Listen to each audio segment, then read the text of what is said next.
Hey everybody, welcome back to the Quest for the Bestest. It's the podcast where we're taking a look at all of the Best Picture winners and seeing if they will sink to the bottom of the list or rise to the top. And today, because there's going to be a lot of boat puns, you know we're talking about James Cameron's 1997 3-hour epic historical drama, Titanic. Oh boy, is this a Titanic movie. There's a lot of stuff to talk about. I think we've got a lot of interesting trivia. I did it. I called the movie interesting. Haters, you can hate on me all you want. I think this movie is a little interesting. We're going to get into it. But first, we have to talk about what we did last week. Well, last week, we were talking about Martin Scorsese's film from 2006, The Departed. And that ended up on the 9th spot on our list. Great big long list with an average score of 8.9. So we thought we liked Martin Scorsese's neo-gangster film. Thought it was a good time. And now, it's time for Titanic, unless we've got a comment of the week. Do we have one, monsieur? We do. Abram. I have it pulled up. Take it away, Oh, dude. look at you. So prepared. Unlike the people on the Titanic. What? Boom. We'll get into it. But before we get into it, let's shout out our good friend John Tour 11 once more, who leaves us a pretty interesting comment here about the good old Departed. He says, "Wow, this film was really stacked with great actors, and they were all fantastic, but I don't think they had so much to work with. This is the feeling that I get often with Scorsese films. He almost gets there, but the end result is a bit soulless. I had major issues with the construction of this film. The first half didn't work at all for me. Those cuts between Matt D and Leo D just felt disruptive. The direction was strange, and the music choices were so confusing, yay Timo, at times. I think Scorsese can be a bit sloppy at times. The fatherhood of that baby was probably supposed to be ambiguous, but the poor execution of it was just confusing. Thus, your very entertaining debate on who's the father. Team Tanner here. Why am I reading this? Let's go, baby. And to end it out, he says, the film really picks up in the second half, though, and story is great. So overall, a 7 out of 10 for me. I think this might be my favorite Scorsese movie. Wow. And a 7 out of 10 for Scorsese films, that seems to be on the average of the lower side. But, but hey, opinions are opinions. We really do respect John Tour and me. That was a great comment. Yes. He is the honorary 5th member of Backlog Oh, Bandit. yeah. As we all know. And if you want to have a shot at having a featured comment, leave one down below in the YouTube comment box. We read them all because oftentimes there aren't that many. So. Yeah. Oh well, let's get into it. James Cameron, Leonardo DiCaprio, Kate Winslet, Titanic. What did you guys think? Just right off the bat, hit me with it like that iceberg slammed into the hull of the boat. Oh well, we're really just gonna force these in here at every single turn. But the iceberg was forced into the boat. When those, good lord, when those credits started to roll, I looked over at Tucker and I said, I get it now. I get why Titanic was such a huge deal. There is just something about this movie. I don't know if it's, the practicality of it, how it looks, how it feels, how the actors perform on set. There is just something about it that just makes you feel like, yeah, this feels like a movie that should make $2 billion and be in theaters for 9 months. And I think there's a really interesting conversation that we probably won't get into about how, this contrasts with, blockbusters of today and how maybe it's it harkens back to some more classic Hollywood blockbusters and Oscar winners and things of that nature. But to be brief, I loved Titanic. Wow. Tucker, you want to follow that up did you guys watch it together? We did. Yeah. I mean, I live with the guy, so it works out that way more often than not. But I also think Titanic is phenomenal. I think this movie is amazing from all the technical standpoints, especially. I mean, it's deserving of those absolutely unprecedented amount of Oscars that it won. And on top of that, I found myself really enjoying the characters and the progression of the plot a lot more than I expected to. I was like, I've hung my hat up on as the film guy who has seen thousands of movies, but I'd never seen Titanic. And I finally scratched that itch, and I'm glad I did, because this is one of those movies that is one of the movies. It's one of film history's biggest moments, and it's, as Tanner said, easy to see why. I mean, it really does hold up so well this many years later, and I had a great time with it. Yeah. Abram, your thoughts? I think this movie is fucking awesome. So here's the thing about Titanic. He had a little smirk on his face. I'm like, uh-oh. He got me, though. You slide dog, you caught me monologuing. Mm-hmm. I think it has some issues I want to get into.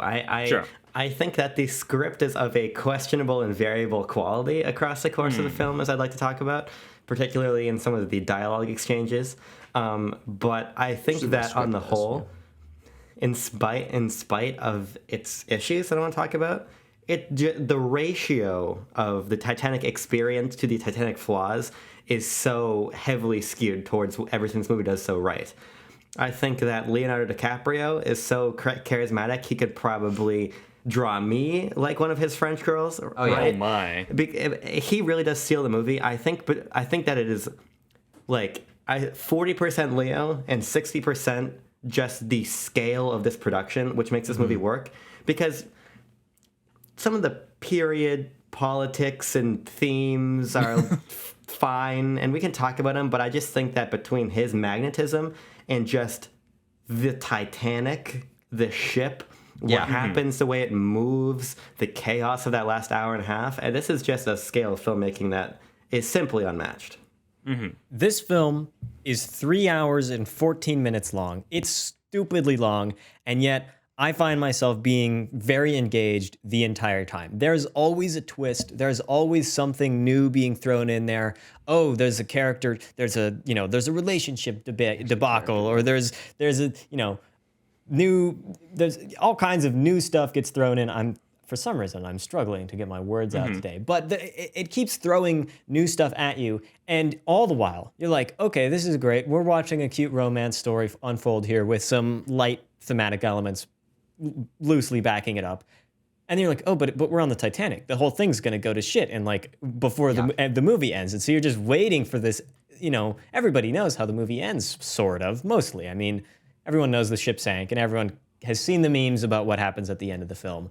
And so I'm just, absorbing everything that's going on in preparation for the end. And that last, the last third of the film, the last act, I guess. It's more than a third. I would say it's about 2/5, if not half. I can tell you for a matter of fact that it is about half of the movie because I had to take a pause break at about an hour and a half left of the film. And that's right when they decide, shit, we have an hour before we are underwater. So it is it is half of the movie. And that is I think it's a masterwork in how to use special effects, how to use CG, how to use models, how to use full-scale sets and stunt people for everything. I think that the visuals of this film are unparalleled, really, in their scale and effectiveness. This film was made in 1997, and I think that it doesn't really show it except for a couple things here and there.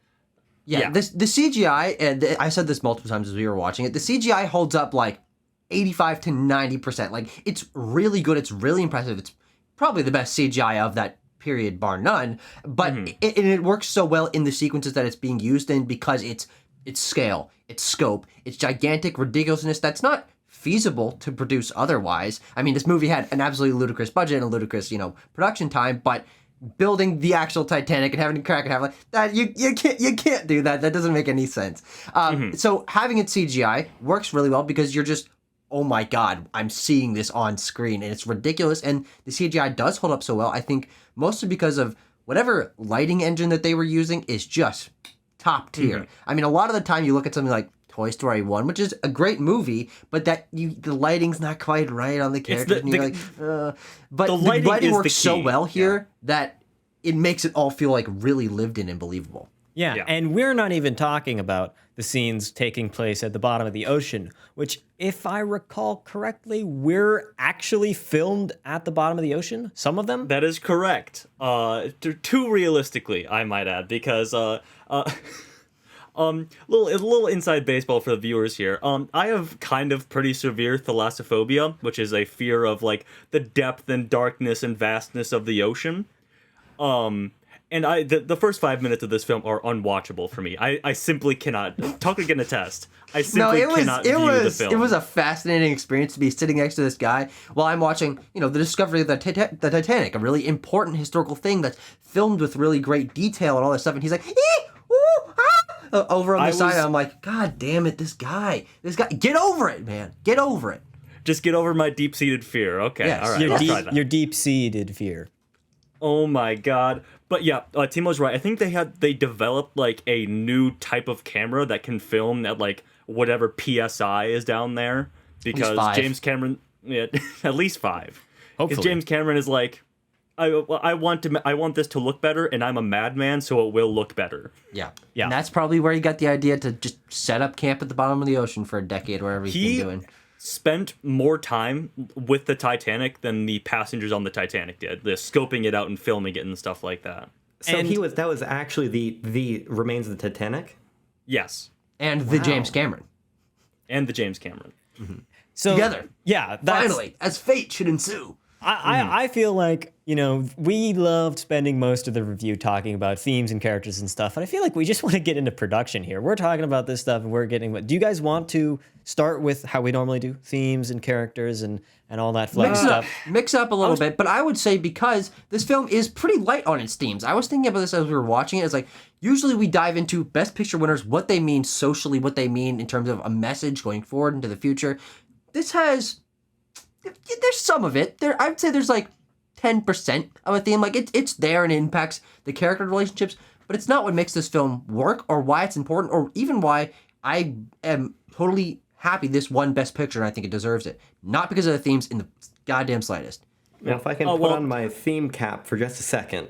Okay. It inherently was never really going to have a lot of thematic material because it's a period piece. It reminds me, I hate to say this, but we're talking about Gigi a couple weeks ago, right? And we're talking about thematic material as it relates to its time. And it's a similar thing here, but in a lot less of a creepy way. So I don't even really know why I brought up Gigi other than just to say the name again.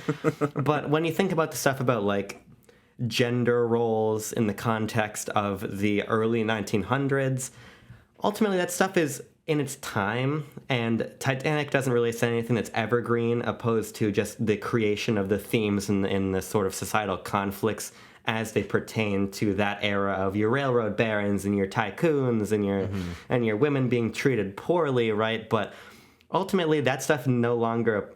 Well, the capitalist corporate stuff of Hawley we can classism and whatnot, and classism, but for the stuff that they really try to hit you with in the script, like the scene of putting on Rose's corset, and the mom is like, "We need to marry because we're women and our choices here and our autonomy is limited." Ultimately, that's more a reflection of its time period than us trying to take anything away from the film, I suppose. Yeah. So thematically, the movie kind of just it's there to get us on the Titanic. What I will say is that I think a lot of like the theme stuff isn't exactly unique to the film itself, because something I've thought about is like, so what makes the Titanic so special, so interesting? It is that because it's so easily adaptable into a story. There's inherent melodrama there. And I think what the film accomplishes is, translating that melodrama onto screen, putting in a very accessible and very likable love story between Jack and Rose, and then just like blowing the audience away with the grandeur and the scale of the second half of this, and the first half, but mostly that second half that turns into an action disaster movie, basically.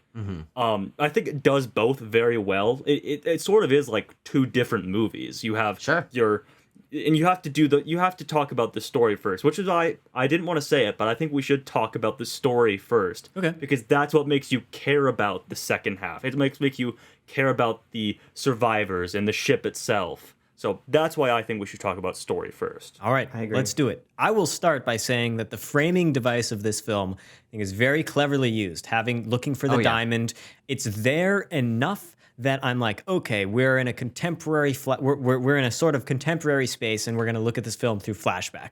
And yet, we only ever pull out of it 4 times in total, maybe. And to me, that's great. We are in the meat of the story on the Titanic the large majority of the film, and that was the right decision to go with. Despite that, I think having it be this extra little story surrounding the sinking of the ship really adds a lot to my enjoyment and my liking of the characters, and especially Rose as the character, as she is a little less developed, I would say, during the main plot compared to Jack, but receives a little bit extra development in that she is around for the rest of the film.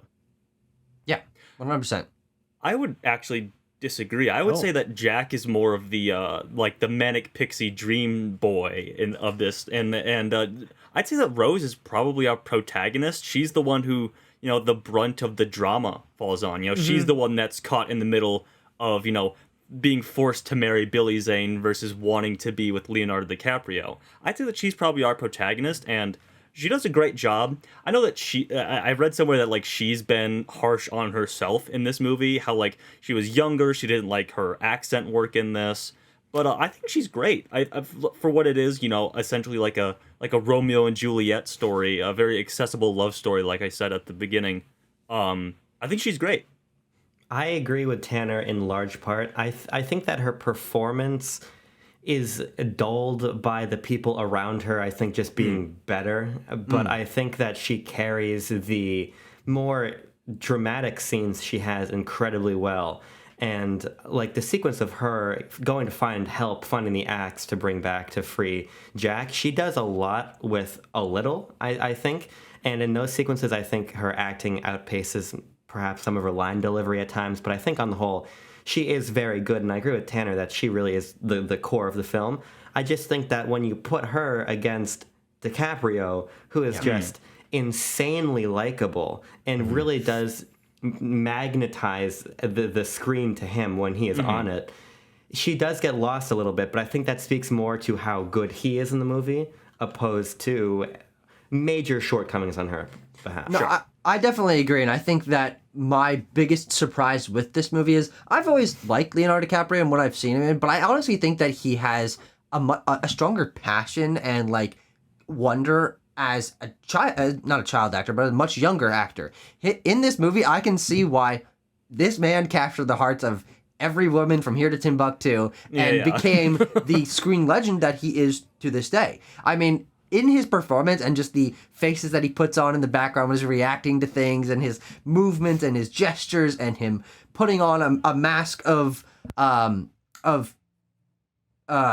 pretentiousness to talk with the other high-class people and then dropping that when he's around the people in the lower decks. There's such a range that his character goes through and then is able to slowly but surely chip Rose out of her shell. I feel that he's the focus of the character, and possibly because we're young men and we can relate to that experience a lot more than being a 1900s young woman having to be married off and all that. Those are less relatable concepts to us. But I definitely was glued to Leonardo DiCaprio, to Jack, and his draw to be sort of free and that whole theme of the film, which I kind of wish had been delved a little more into, but that makes him such an interesting character that I was instantly like, his lines are so funny. I'm loving spending time with him. No, and he's a ball of charisma is what I would describe Leo as in this movie. Oh yeah, for sure. I guess what I was trying to say earlier, not that I liked or disliked either character more. I think that having Rose in the like meta story, I think adds to her character even more because, well, she gets more screen time when Leonardo DiCaprio doesn't. I guess that's the essence of what I was trying to get across there. Because he's long gone. By that point. 80 some years. I do think that you're right in framing it with this external story, and the flashback does make it all feel more important. Like, it's like we are analyzing a film from the past, but we're analyzing the past, talking about the past, and you can feel these layers of, oh, I learned about the Titanic in school, and I know what a big disaster that was, and they know how big of a disaster that was, and then we're flashing back to the really personal human story on the Titanic, external from, a lot of people died, and it was a terrible accident. Like, I think the way that it juxtaposes those and places the importance on them not really knowing who Rose is, and the Heart of the Sea sort of being this mystical thing that we just see as it was in history. Having that external layer does make this feel a lot more important, I would say. And there's a couple moments. I'll let you speak, Abram. Just sure. I want to add that where they do give you a little bit more context, and they're like, oh, there's only so much. This is the last time the sun would ever set on the Titanic or whatever. They say some lines like that, while a little cheesy, I think are useful because you're like, oh yeah, right. We're right here. We're dramatic tension. It's here. We have a time limit on this relationship that I like so much watching develop and blossom. Abram, you were going to say? Yeah, I'm a little bit more indifferent on the frame narrative, I think, than you guys are.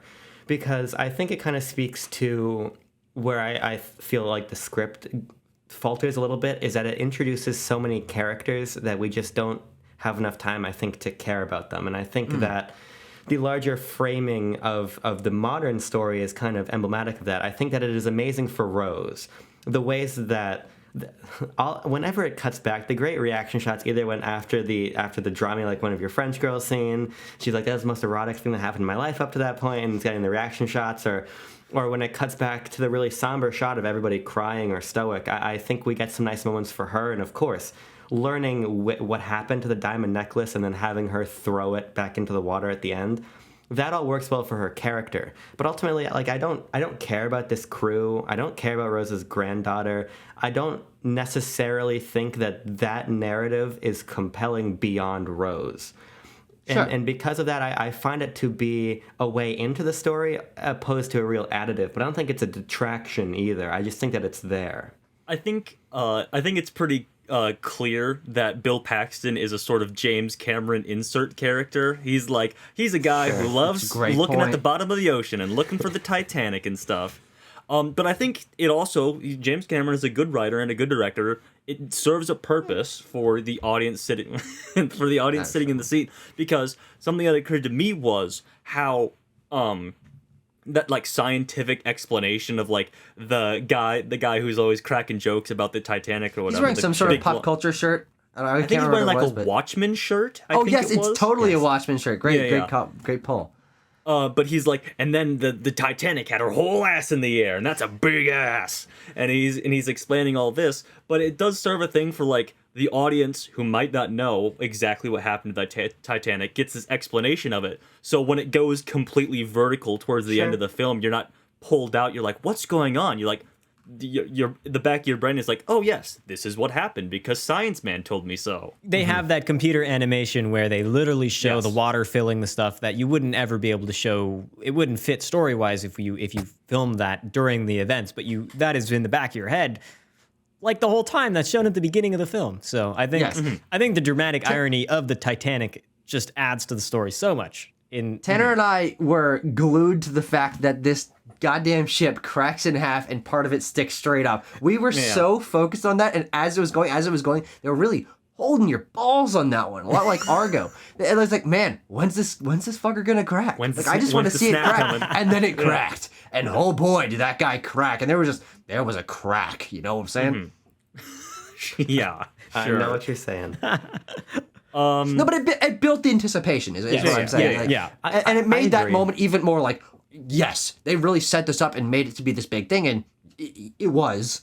Mm-hmm. I agree. I just think that maybe we could have done it in a different way where we centralized, maybe it was just Rose like telling her granddaughter or something. I just think that there's a way you could have focused it a little bit more so it wasn't just introducing more characters that are kind of just there and become one note, like a lot of Jack's friends, like Fabiano or some of these people who Fabrizio. Hey, Fabrizio.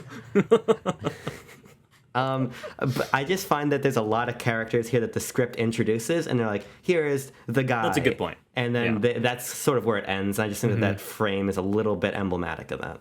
I think that's just a larger problem with the script of the film and the overall cast, because we really only have 3.5 maybe developed characters in that story. And I think it works to the film's advantage to really only get us to know the main characters and make us really care about them and their drama and their tension. So when the twists and the moments happen near the end, you do care a lot about that. And it does leave me being like, why was Kathy Bates in this story? Like, what's her point in this? And okay, I wish I'd gotten a little more from the mom, and Fabrizio was dropped and then showed up like maybe twice throughout the whole rest of the film. But I don't think it's necessarily an issue, because this is them on a ship with a lot of other people, and they need people to interact with aside from themselves. So while the other characters aren't fleshed out, I don't think that's a hindrance of the film. It's just something that, hey, I mean, maybe if this film was longer, maybe we could have some more time with some of these characters. Well, give me the director's cut. I can't believe I'm hearing Tucker say Titanic Snyder cut. Speaking of, there's one member of the cast, Tucker rattled off a few there, who we haven't talked about, and that is Mr. Billy Zane. Yes. What do you think about Billy Zane, Tanner? I'm curious because I don't really have a lot of thoughts about him. He's in the film for me, and I'm like, oh, I hate him because I'm supposed to. Yeah. Yes, you are supposed to hate him. He is cartoonishly evil. And cartoonishly snooty rich guy. Because I think Billy Zane plays into this. I don't think it's his performance at all. I think it's probably what he was given to work with. Is this audaciously just evil and hateable guy, because he's playing into it. He'll go like, yes. He'll put the H in for the yes and stuff like that. Yeah. He'll have the line where he's shooting at Jack and Rose as they're running away at the end of the movie, and he's like, I put the diamond in the coat, and I gave the coat to her. He's really hamming it up in all those scenes, and it's great. I love Billy Zane, and say what you will about his character being cartoonish, but I still love him. When you think of like the oil baron, the which fucking one? The oil baron. When you think of the oil baron, the railroad tycoon with this fucking monocle on and everything, Billy Zane just is that, and I think that's fun. Is it a great character? But ultimately, I think that again, it's a film. It's a film where there's a ratio, right, between the good and then the stuff that is just kind of there. And at a certain point, when you're making a spectacle blockbuster, you're gonna have to lose some of this stuff. Unless you're in the upper tippity toppest percentage of these films, you have to make sacrifices somewhere. And I think that Titanic for me is an experience, and I want to talk about that experience. I want to talk about the feeling elicited by those sequences as the ship is sinking and you're trying to find the axe or whatever. Right. That's the movie. And so if the characters, while I find them to be a little bit thin, which might speak to a script problem, they're still fun. They're still there, right? And they're pushing you towards set pieces like being shot at as you're running through the dining hall. It becomes Uncharted 3 all of a sudden, right? I think that it is fun, and at a certain point, I think that counts for a lot in spite of the more, like, cohesive, we talk about The Apartment. This is not the script like The Apartment, but it's a very different intention in terms of what it's trying to elicit from its viewer. If I can put up one last line of defense for Billy Zane here, which I don't know why I need to do that, but I'm drawn to do it anyways, is that the film isn't exactly nuanced or it's not exactly nuanced with its portrayal of like upper class 20th century rich people, and everyone is kind of that caricature oil baron. Oh yes, the caviar, please. They're all that, so I think it's fine that Billy Zane is also that. Maybe. I'm going to throw something at you, Tanner. Maybe that's all okay because that's what the Titanic was as a ship. Exactly. That's what I'm talking about. Is that it James Cameron transfers the melodrama, the inherent, like, the upper class people at the top of the ship and the poor people at the bottom of the ship, and they were sacrificed when it started to sink. He translates that onto the movie because that's what happened. My thinking on the script, in short, is that while a lot of the lines are pretty good, there are some that just come off to me as real cheesy. And that isn't, I guess, necessarily like a horrible thing. I kind of view like, oh, that was a real cheesy line. Okay, haha, like, and then it moves on. So, maybe they could have been written a little different to have the less ham there, but maybe not. Maybe that's why it's kind of endearing, is because it is kind of the way that Leonardo DiCaprio and Kate Winslet talk to each other is a little hammy sometimes, and the way that everything plays out, like acting and screen wise, can be a little comical in the line deliveries. But I don't dislike it for that. I think it's by and large okay. Abram, you got a big grin on your face. You want to say something? I can just tell. One thing I just got to say is I've had a bizarre scheduling problem. So basically, I watched part of the movie, and then I had to go do a bunch of stuff for the school paper, come back and finish it. And so our editor-in-chief, she is a big Titanic fan, and she knew I was watching it. She asked me about halfway through. She said, "What do you think of it so far?" I said, "I like it a lot." She says, "What do you think about how often Jack and Rose say each other's name?" And I said, "I didn't notice that. But when you pick up on it, they call each other by their first name in every line of dialogue almost." My girlfriend Jean and I, rarely use each other's first names because you don't have to when you're just talking to your significant other. You don't say their names like that, and I think that it's just a quirk of the script. It doesn't make the script worse, but it's like the Dutch angles in Thor. If you know that they're there, you can't stop hearing or seeing them. Yeah, sure. That's a great point. We had to take a break as well. Tanner was doing something or other, making food. And I called my mom to tell her we were partway through Titanic, and I was like, "Hey, we're watching Titanic," and she's like, "Pay attention to how many times Rose says Jack at the end of the film," and she says it a lot. I think that maybe what you're referring to is in the first half of the movie when they're just communicating, they say it in there. But I feel like she calls out the name Jack a reasonable amount of times for being in the situation that she's in. Ridiculous. People are falling, a ship is flooding, and she wants to find him, so she's calling his name. And I feel like it's justifiable, at least in that section of the movie, that she's calling his name quite often. But apparently it bugs some people. I didn't find an issue with it, but no. I'm sure you're right that even if I watch the first part of the movie again, I'm like, oh, Christ, they say each other's names a lot. Again, it doesn't take away from the film, even though I think the script already has some issues, but it's just, when you see it, you can't unsee it. Yeah. I'd like to talk about, because I have some trivia related to this section of the film, so I'd just like to get your thoughts on it so I can insert some trivia into this. It's trivia time. What about what is everyone's thoughts on the classic, the infamous, well, not infamous, but just the much memed "Draw Me Like One of Your French Girls," the sex scene and stuff like that? I think really good. I think the scene where they have sex in the car is. It's fun. Yeah. Considering we talked about The Apartment recently, and I'm in this Billy Wilder class, I think that's how you do it. You show the car full of steam, and they are hotboxing that car. With their own in way more detail existence. what went down. You know how much they love each other by that shot alone. You don't need them to say it. You don't need them to act it out on front of you. That's I think that's egregious. Love is directly really. correlated to steam value. That's true. This is all true. I also think that the French girl scene is very good. Yeah, I think so too. Because first of all, it's really hot how they film it. I think that's a really well filmed sex scene. It's when sensual. Usually, it's not gratuitous, which is what a lot of it, particularly modern sex scenes, turn into sometimes. But also it leads to a great character moment for Jack when he's actually like tripping over his words for once.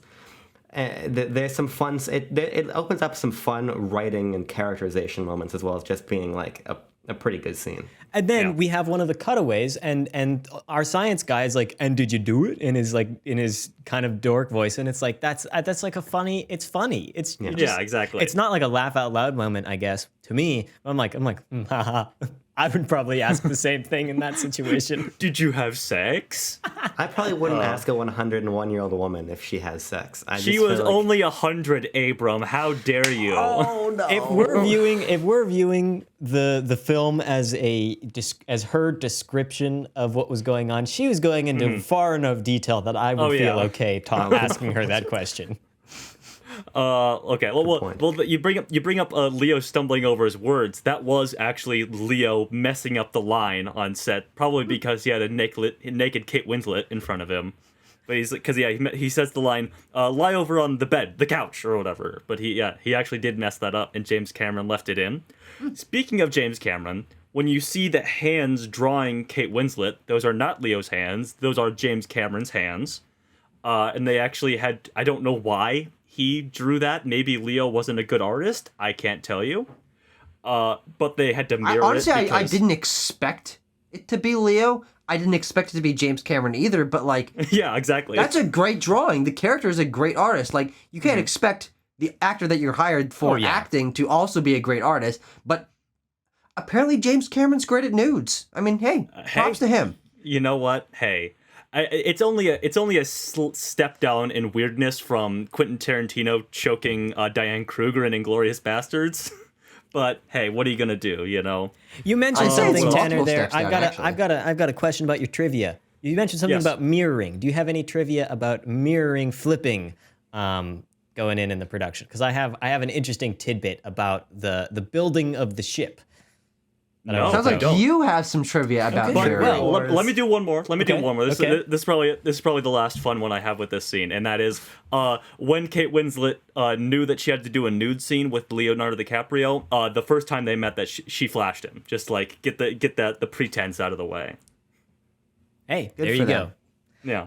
What I was going to say about the flipping was they built the ship only on one side. They only built the starboard side, which is the left side of the ship, because of the way the winds blew in Baja California of Mexico, where they filmed it all.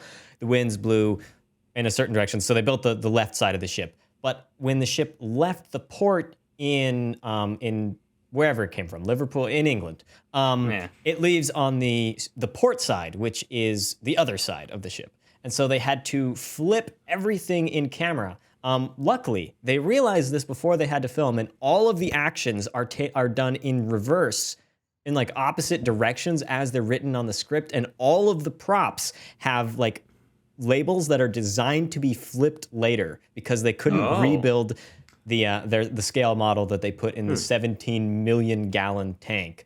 On the ocean, and the way they were able to get a lot of those ocean shots is by forced perspective with the actual ocean, the Pacific, in the background, and their humongous scale model in the foreground. Sure. There's a lot of. ask, Yes, go ahead. I want to ask a question that's going to incite, hopefully, a piece of trivia out of you guys. Okay. So, what I think is perhaps, from my perspective, the most harrowing and engaging sequence of the entire movie, when Jack is handcuffed to the pole and Rose, as the water is rising, is looking, and the camera is cutting, and the hallways are long, and the water is coming up, and everything's sparking. There's so much tension created there from a filmmaking perspective, and I assumed that part of that came from the fact that that water was really there. Is that true? Yeah, the film used a large amounts of water. I don't have a specific example for that scene, but when they did the scene of the grand staircase with the big dome, the glass dome, and the water breaks through that, and the whole thing just gets disappeared, that was built in full size. And they had a couple waterproof box cars, train cars full of water, that they then rolled the cameras and dumped onto the set and just obliterated everything. Wow. That's why this movie cost like $200 million to make. Yeah, just all the water. I tried to find like a total amount of water used in the scene. Or used in the entire movie. I couldn't find it, but yeah, At least 5. At least 5 gallons, probably. Yeah, well, I think that's part of the reason why the visuals of the film are just so effective, is that it's done in real life most of the time, and there's a couple miniature shots here and there, but it's mostly like full-size sets that they are filling with water, destroying, and that you see as regular sets beforehand, and then get filled with water. A little tidbit: my mom worked in the costume, or worked kind of tangentially to the costume props department for this, and they had brought in a lot of antique like rug makers and hat makers and stuff to rent rugs from, to be authentic, and then they just destroyed them in the process of pouring water all over them. And the companies got very mad at James Cameron, as most other people on set did at one point or another. Sure. Trivia flow. Well, Tucker, you had a question or something you wanted to point out?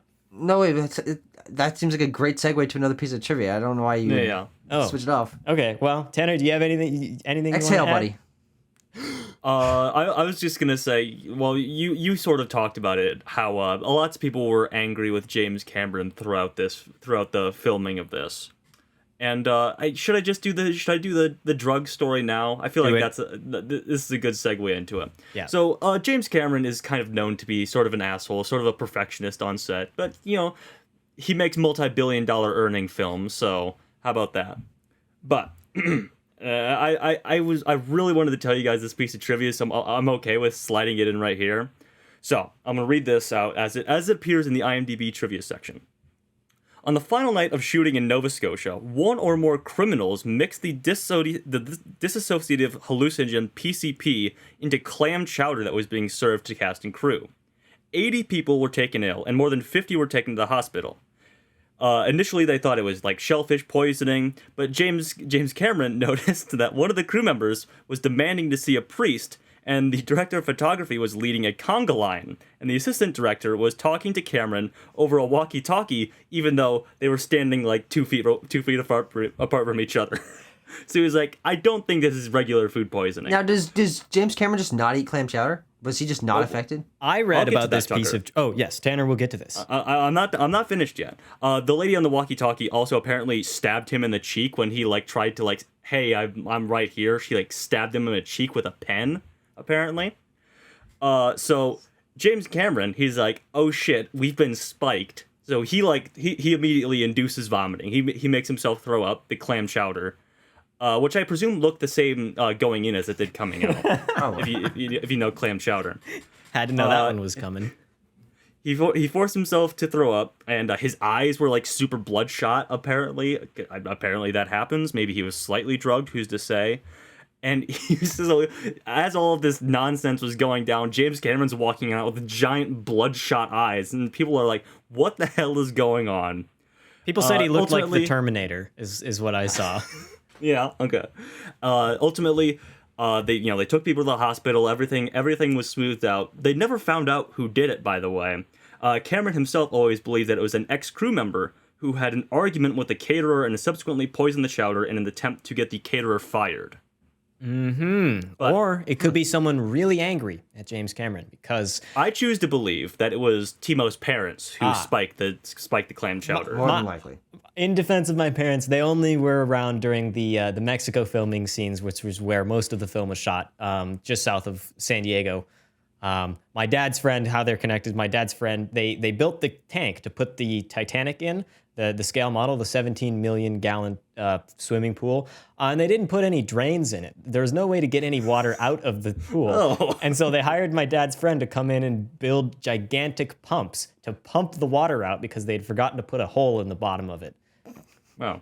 Now, Also, I've got a question. Yes, a question, Tangential Abram. to this. Okay. Because my girlfriend Jean is a humongous Titanic fan. First of all, the wheel owes me and her an apology because this movie was not supposed to come up when she was abroad. We were supposed to watch it together, which didn't happen. That's So true. first of all, fuck you, wheel. Second of all, Be careful. Be careful with your tongue, Abram. It might That's come true. back to Yeah, bite you don't us. want Watch to yourself. make it spite you even more. Then she told me, she said, the piece of trivia she knows is that people were surprised that this ended up winning Best Picture because the conditions on set were not good, and there were people who were completely fed up because the film went over budget, apparently, and Very. it was Believe it or not. generally not a pleasant place to be. Is that What true? what I've heard from my parents who were on set a little bit was that there was no plan, and they had no idea what they would shoot. They would arrive on set and then find out what they had to shoot, and so they'd have to scramble to put together sets and costumes and get the right people in makeup and do all the stuff because nobody knew what they were doing 6 hours in advance because James Cameron wouldn't tell them or didn't know, and so. Which is a horrible, horrible way to make a movie. You have to plan this kind of stuff because it costs so much when you have all these people waiting around for the set dressers to finish when they could have done that yesterday while you were working on a different area. And so it went way over budget. People were in what I've heard was they were in triple, quadruple overtime, which is approaching like a 24-hour workday. Insanely horrible working conditions on this set. Yeah, bad stuff. Yeah, that makes it a little bit awkward to say that what this film does best is the commitment to its extravagance, and of course that came at a cost. I mean, clearly what you're talking about with all these horrible working conditions, but as people who weren't there, as people who recognize this as a large portion of film history, and obviously one of the highest grossing films of all time, and a Best Picture winner, and all these things, like, this film works at its top scale, as top of the industry, because it commits to all that ridiculousness. The entire over-the-top nature, the willingness to go over budget, the people getting fed up, but putting this work into this final product that, I mean, hopefully they think it's worth it too, because it has changed the face of cinema and film history. So, sorry guys, but you got to work on Titanic, you got the story. What I would say, and it's a much larger conversation than just a purview of a couple minutes on Quest, but as an average Apocalypse Now enjoyer myself, at a certain point you have to, I think, retrospectively looking at these movies, you have to hold their quality and that product in conversation with the problems with the production and just say that these things are both true. The movie's amazing because of the production, but the production was terribly managed, and it's just not how film should be made. So, which is why I'm glad that we talked about it on Quest, because it sounds like it was an absolute disaster, comparable to that of the sinking of the Titanic, the aspect of the film that I'd like to talk about. Let's do it, Tanner. What is your favorite sinking moment? Oh my god!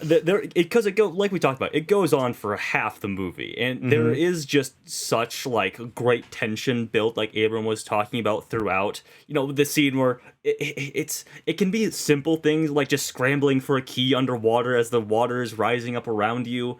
I think my favorite thing about this sinking whole sequence, the latter half of the film, is just like the pure sense of chaos that is in the extras and everyone on set, because there's desperation, and then you also have like the super rich people who are like, oh no, well, we'll be staying here, thank you very much, and then you have the poor passengers down on the lower decks who are like begging the people to like let them out of these cages essentially before they die.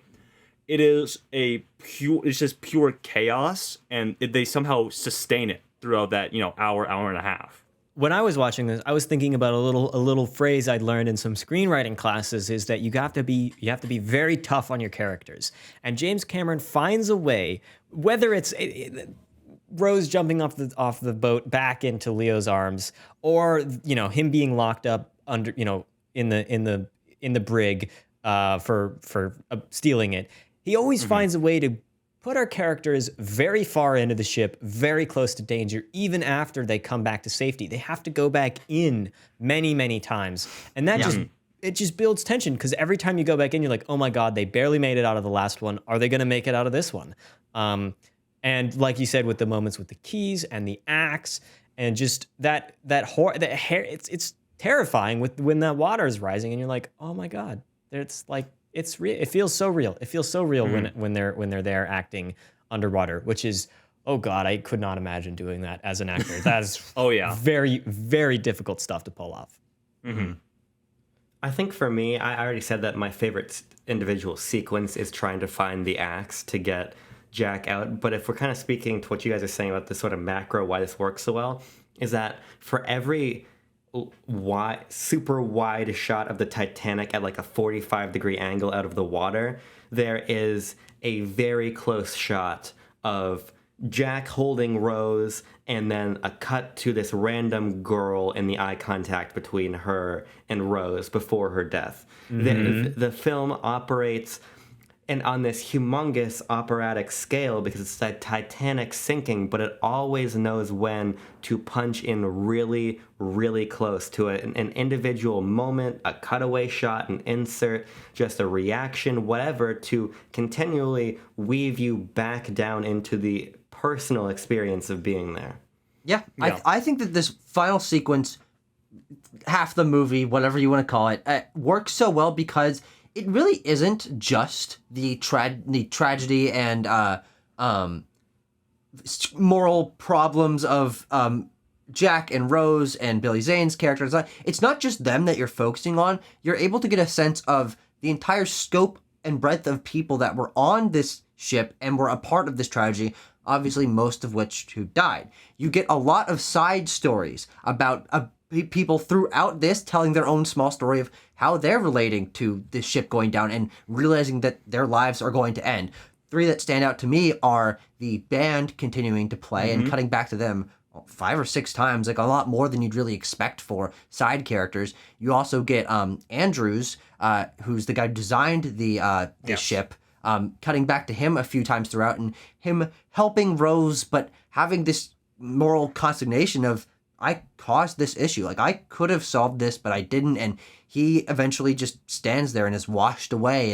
And even the captain, who is barking orders throughout, has a moment of realization, like, this is not going to work. And he goes to his wheel and he closes the doors and he stands there, and there's this shot of the water just crashing down on him. And it's those side stories that I actually find the most interesting in this final section, because I think it's all phenomenal. I think it works so well because it is able to balance the scope and those personal moments so well, and you get ridiculous sequences of them being at like a 90-degree angle, of people falling, people getting hit off a thing, it at a 90-degree angle, and the other side of the boat, and someone hitting the propeller, and people down underneath as it's crashing down. There's so much ridiculousness and scale and drama here that it's unbelievable.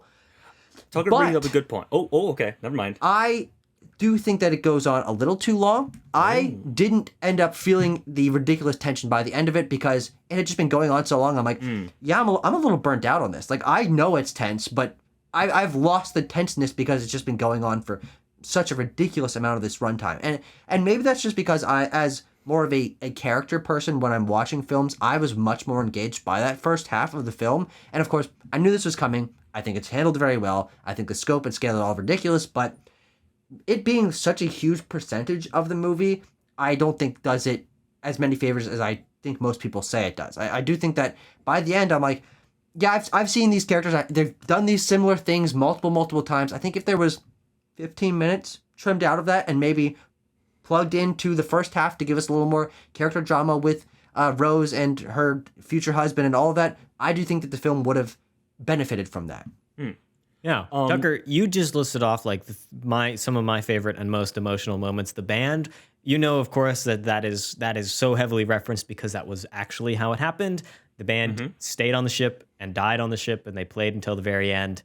So did the captain and the designer, and I feel like even though I'm emotionally invested a lot in Rose and Jack's story, those are the moments that hit me the hardest because I'm like, oh, the dudes, it's been a pleasure playing with you gentlemen tonight. And you're like, I'm like, I want to bawl my eyes out at that moment, even though they're not the main characters, just because of I think it's also because those moments are less ridiculous, Hollywoodized, corny moments, corny lines. Like, those are just quick, short, serious moments of people's lives being lost and us being shown that. There's a, whoa, won't they survive of Jack and Rose, but you know these people are going to die. And you can see it in their eyes and in the performances and in the short amount of time that you're spent with them. I think it honestly, those moments hold more power to me than the whole... I mean, of course, I love Jack and Rose and I love the way that they are pulled in and out of tension, but it's those small moments I think really carry the weight of it. I think that Tucker brings up a great point, and I'd like to tie back to sort of the chaos of the whole situation with a side character moment that I love, and it's one of the officers on the ship who he pulls out his sidearm and he's trying to like hold back the crowd from like surging onto one of the lifeboats, and he has a great line that's keep back or I'll shoot you all like dog, and he screams it, and it comes from like this very like visceral place of like he's trying to maintain order because that's the only thing that you can do in this situation, and ultimately that even devolves as like one of the guys who took like a bribe from Billy Zane throws his money back in his face, is like, you know, this won't help me as much as it'll help you or whatever. But the guy who has the keep back or I'll shoot you all like dogs line, that came out of him naturally, was not in the script. James Cameron basically directed the extras and those actors to like ad-lib stuff. We'll get some shots. And when he went up to him after that line was delivered, he said, "Hey, that was great." The actor what's his name? Johnny Phillips is the actor's name for that side officer character. Said, "I don't even. What are you talking about? I don't remember what I even said," because it did come out of like this genuine place of like desperation. Thank you very much. Tanner? Is that the same character that then shoots two men and then kills himself? Is it? Yeah, it's got these guys. He's really the only one that has a gun. Yeah, some of these guys look the same. I don't think it is, if I remember. I think they are separate because the other guy throws his money back at Billy Zane, kills the two guys, and then kills himself. I'm pretty sure they are different. Okay. But ultimately... Oh. Yeah, I think kind of Aiden's interchangeable at that point. They look similar. Yeah. But to the point of Tucker talking about the captain going down with the ship, Eric Braeden is the actor. He had to actually stand there on set. You know, a lot of this is done practically, and have 120 tons of water break through windows and come straight at him. And he's like, it was the most terrifying experience of my entire life because they didn't have time. They couldn't practice this based on the sheer size of that production. So he's like, we're doing it in one. I've never done this before. There's 120 tons of water that's gonna come straight at me. So, like, did it stop before it got to him, or it hit him? No. The like, shot he just stood continues there. on. He gets totally washed away. I'm so glad you brought this up because I was watching that. And I'm like, oh my god, how did they do that? And so they just did it for real. Whoa, They just did it. There's no how did they do it. They made this What poor you old see man is what get- happened. They made this poor old man get hit by 120 tons of water. Jesus. Shit. Cameron moment. Yeah. Yeah. Can't wait to see these same level of character depth and problems in all the Avatar sequels that we'll be getting over the course of the next decade. That's all done in warehouses on green screen, so it's probably fine. Yeah. What's We'll on see. in Pandora, Tanner? Oh, they shoot on location on Pandora. That's I true, forgot yeah. about that. Yeah. That's in South America. Do you guys Something like that. have any final points, or should we just put this on the list somewhere? I have a two final more point, things. but I want to Okay. save it for my statement when I give my score. All right. You're a statement kind of man. I'm gonna pick the two best pieces of trivia that I have left because I did collect a lot, as the audience obviously knows. The scene set in 1912 total 2 hours and 40 minutes, which is the exact time it took for the Titanic to sink fully. And the collision with the iceberg is 37 seconds in the film, and also it collided with the iceberg for 37 seconds in real life. So just insane attention to detail. It's crazy, especially like that first part about how they timed out the movie to be the time of the Titanic sinking. That's crazy. And I feel as- like that's sort of a thing where it's like, man, this is a long ass movie. Oh, someone's like, hey, do you know the Titanic took 2 hours and 40 minutes to sink? And James Cameron's like, guys, cut a scene or two. I have a please." great idea. But as we may know, and certainly probably some older viewers of this show may know, Titanic was in theaters for an insanely long amount of time. Titanic had a theatrical run of anywhere, depending on how many theaters you want to cut it off at, anywhere from 9 months to a full year in theaters, which is unheard of, especially nowadays. That Didn't is even drop on HBO Max 6 months after. No, Wow. yeah. I mean, wow. how long are the movies in theaters now? 2 months, maybe? 2-3 months? I mean, in the pandemic, it's usually a 45-day window, or a 31 or a 45-day window. But being able to go back to the theater for 9 months after it initially released and see Titanic is insane. They had to Paramount had to send theaters replacement reels because they were wearing out the original reels from playing this movie so much. And That's so you could- ridiculous. You could go to Blockbuster, buy Titanic on VHS, and then go see Titanic in theaters. wow. Yeah. And the executives were worried at the beginning that because it was over 3 hours long that people wouldn't be able to get as many Yeah. showings out of it because it was about the space of 2 movies. Yeah. All right. And I it got made, of course, $2 billion. So wow. I want to throw in one last little humorous piece of trivia before we rank it. In that the production, in order to get electricity down in Mexico, where government works a lot different than it does in the States, and they weren't really used to figuring out how it all went down. So instead of like hooking up to the grid, they just trucked in diesel generators, and they just burned a ton of diesel all day long to keep the lights on until Titanic caused global warming. one Yeah. day, my dad's friend, in trying to figure out how to get power so that they didn't have to spend all this money on renting generators and buying gas for them, it went over, found a quote, great big green box, opened it up, found a big lever, and pulled it, and then effectively connected the entire set to the grid in one go. By what the hell?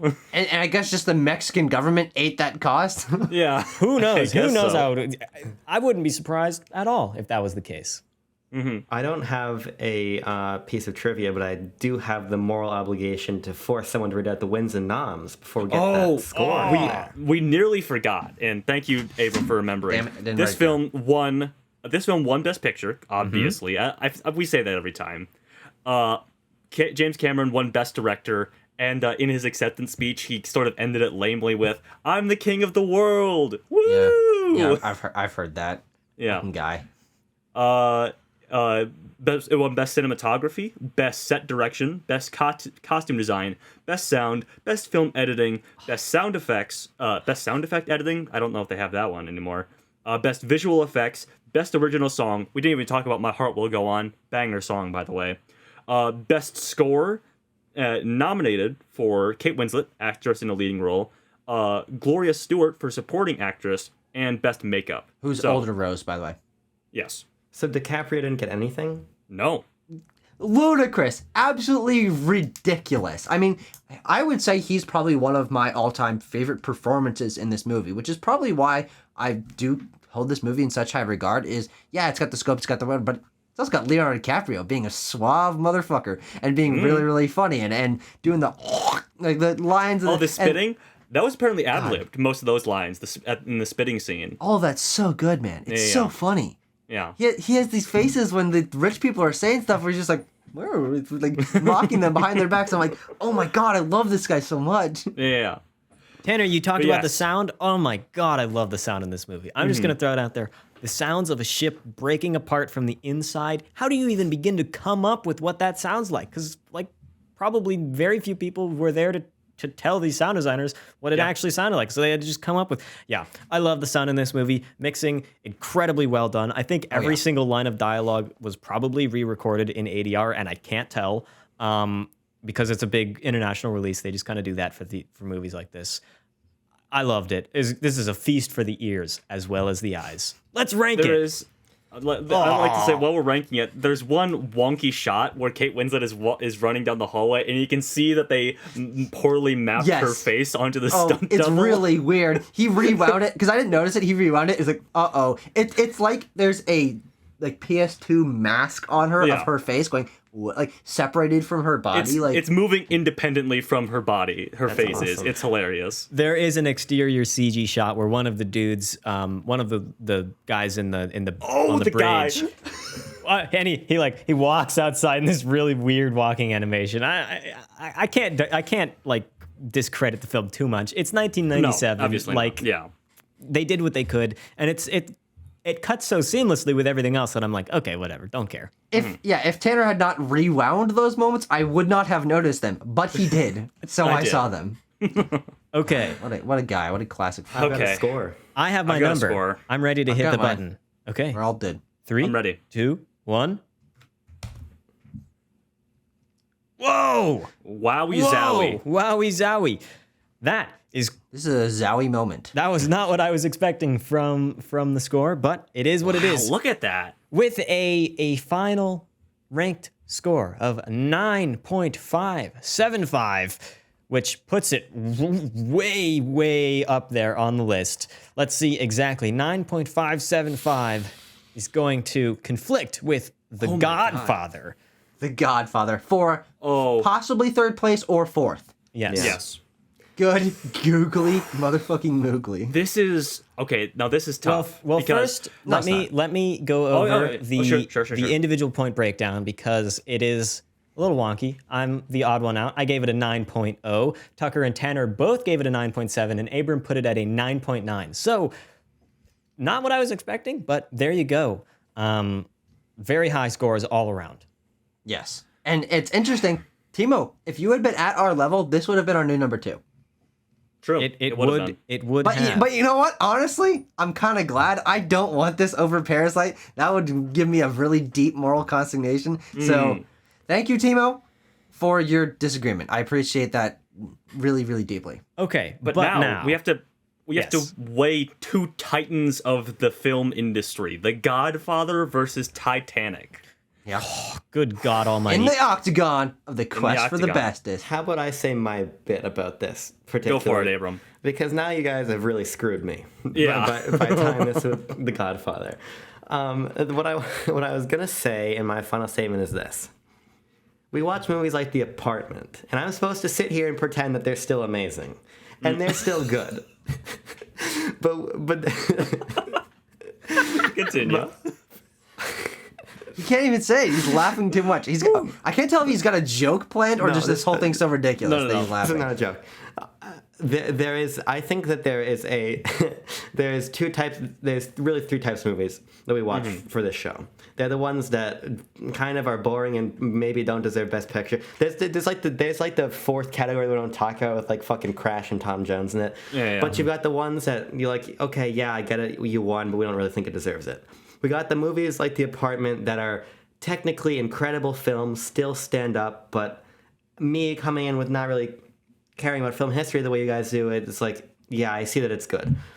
But then you get the rare movies like this that are just fantastic. And you can put anybody in front of Titanic and they're going to be wowed by it. Because I think it is an intersection of filmmaking that kind of crosses that parallel between you gotta care about film to know that this is amazing and you don't. And I think that there are very few films that land right on that intersection. And I think Titanic is one of them.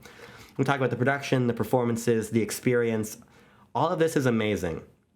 It's blockbuster cinema, but it's heightened. It is basically The Godfather in terms of my thoughts of it, right? When you talk about the top It's actually tier blockbusters... 0.4 points higher than The Godfather. Yes. When you talk about blockbusters, and you're talking about the very best, you got your Jaws, you got your Titanic, you got your Godfather, you got your Batman vs. Superman, and you got... Hang on, he slipped that one in there. some Star Wars. Not very smoothly, but... I have to say that I put this above The Godfather. Wow. I do as well. I'm going to agree Most with certainly. Abram because in my heart, my deepest heart of hearts, my heart of the ocean inside of me, I can't split those two films up on our list. They have to go right next to each other. And a good point. therefore, Titanic has to go above The Godfather. That is a great point, but also, this is just so much more interesting than The Godfather. I mean, it's got scope and scale on a unseen level for film history. I mean, The Godfather is great, but it's just another one of those Scorsese crime movies, you know what I'm talking about? Yeah.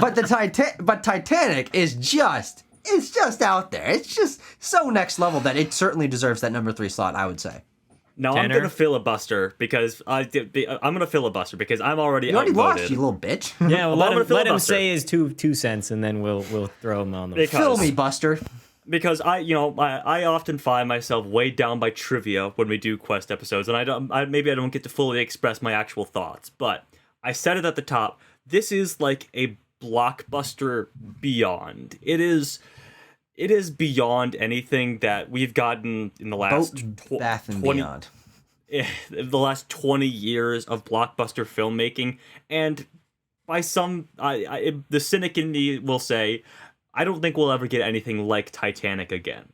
It is a true triumph in popular filmmaking that made it to the Oscars and is more or less well received. I think it probably has more detractors than it had at the time, but that's besides the point, because there is just something about this film that drew $2 billion worth of people in to see it over the course of 9 months. $2 billion worth of dollars out of the people's pockets. Yes. And going into it, I was like, am I going to feel it? Am I going to like it? I don't know. But it does. It captures your attention, and it captures your money. I would have paid to see this in theaters had I had the chance, but... Well, I will pay to see this in theaters whenever some reason someone says that it's showing. Like, as soon as I hear that, well, yeah, no, I know, but specialty showings, whether that's the Paramount in Austin or... Which is where I saw it the first time. For God, please, Greg Marcus, show it on your biggest screen. I will pay a double number ticket to watch this on the big screen, because we watched it here, but... Can you imagine with the shake your ass sound and the 40,000 foot screen just water pouring everywhere? I hope they flood the theater just to help the experience. That 4D I can't even imagine. experience. I really hope your theater is as cold as the ocean. I will wet my own seat in that movie. And there's something almost undescribable about there is. I don't know what they put in Titanic, but it's PCP. It's PCP mostly. And it is almost indescribable, and it's backed up by this simplistic, yes, but still incredibly gripping love story with two insanely charismatic actors, Kate Winslet and Leonardo DiCaprio. And, James Cameron put maybe some asshole-ish care, but care nonetheless, into making this film and making it good and perfecting it. And while he should have behaved better on set, this is an incredible product. That being said, I do have The Godfather at a higher score, but in my mind, they're quality-wise, they're on par. He could have fit on the door. That's the last thing I'll say about the matter. He could have fit on the door. All right, Wheel well, time, boys. there you have it. Our new number 3 film is 1997's Titanic, directed by James Cameron. I mean, it's a mammoth film. It's a humongous epic. It's Titanic. Yeah, that's actually one question I like the have. boat. Was the word Titanic used as a synonym for large before the ship, or so, was yeah. that an afterward thing? I would assume so. There is a lot. There's a short set of Could've called it dialogue in big the ass. in the script. There's a line in the script where like, I wanted to convey power and strength, and most of all, stability and unsinkableness. They didn't say Yeah, that. they last really part, do hammer that one home. It's like, man, this thing can't be sunk. It just can't. And I know, of course, that's how the je ne sais quoi around the Titanic when it existed was that. No, this is the unsinkable ship. According to Merriam-Webster, the first known use of the word Titanic was in 1709. Wow. Was that so, before Titanic was sailed? I think it was, yeah. I think maybe it so. was. All right, let's spin this wheel. All right, that's enough. That's enough. Are you ready, Tanner? The wheel will go on. Give me Gone with the Wind. Wheel, wheel, what's your deal? Give us a movie that makes us squeal. Is it on digital? Is it on real? Wheel, wheel, what's your deal? And Wheel's deal is number 36. So out of 40 movies, we're going to go back very, very, very far. We're digging deep. We're digging Tucker. deep. Yeah, it's just about as far as you can get because we're at 36 out of 40 today, Yes. putting us in the 30s. Yes, I just had to wait for it to load. The 30s, we are going to be watching a film, one of my favorites, I'm not going to say, by one of the classic American film directors, starring Claudette Colbert and Clark Gable, directed by Frank Capra in 1934. It Happened One Night. One of the only films to win, I think it's tied for the most Oscars. Oh, wow. For one Well, film. it's funny that we got it after Titanic then. We've had a certain string. We've had Leonardo DiCaprio It's more than Titanic. into Leonardo Really? DiCaprio, and now we've got the most Oscars into the most Oscars. Or wait, Wow. something like that. Wait, hold on, I can't quite I'm remember. Regardless. excited to see it. Yeah, I'm excited. Yes. Frank Mixing up my Capra, details, I think. very well known. I love Frank Capra. Oh my god. It's going to be a very different film, but I think it's going to be quite enjoyable. Now, Tucker, A can you give director me a of You length? Can't Take It With You, by the way, Oh, just yeah. as a little context. Tucker, can you give me a length on this movie?